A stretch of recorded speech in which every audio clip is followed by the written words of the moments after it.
chère communauté, bonjour.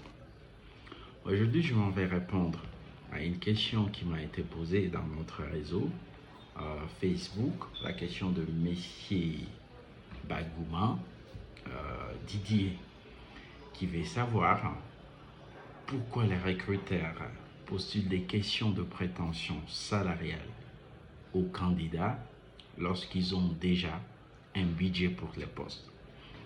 Alors, pourquoi je réponds toujours aux questions par des vidéos? Parce que dans la communauté, il peut y avoir plusieurs personnes qui ont la même question.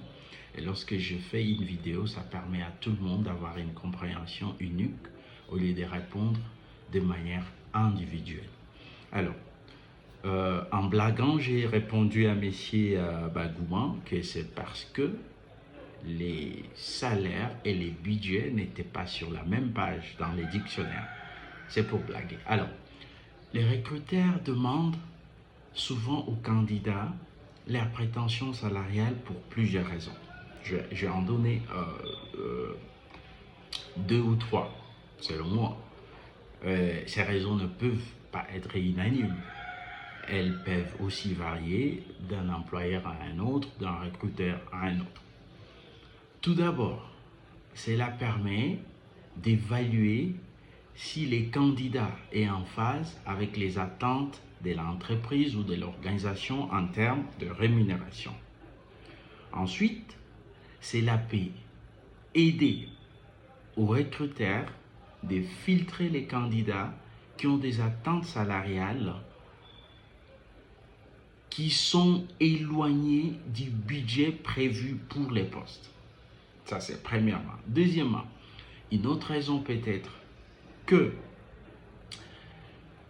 les recruteurs veulent déterminer si le candidat a une bonne connaissance du marché du travail et de sa propre valeur sur les marchés.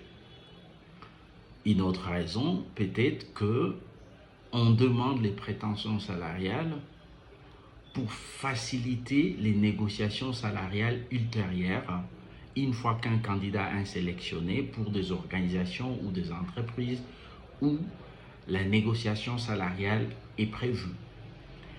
Alors, moi, je pose cette question aussi pour généralement évaluer l'équilibre entre ce que la personne attend pour être motivée, pour réunir les deux bouts du mois et pour bien donner les résultats qui sont attendus pour les postes.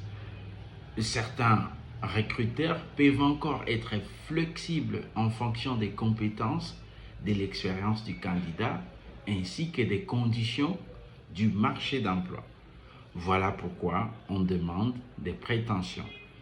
Si le candidat a de bonnes compétences ou une bonne expérience et remplit nettement les critères de sélection du poste et qu'un employeur n'a pas assez budgétisé pour répondre à ses prétentions, eh bien, il y a certains employeurs qui peuvent revoir à la hausse les budgets pour satisfaire la personne afin de ne pas la perdre sur les marchés d'emploi.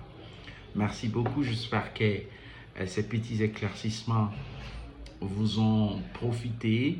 Et si vous avez d'autres questions, n'hésitez pas de nous contacter. Nous ferons le plaisir de partager notre petite expérience de manière très modeste et non unanime pour permettre à ceux qui ont besoin de se retrouver. À très bientôt sur une autre vidéo.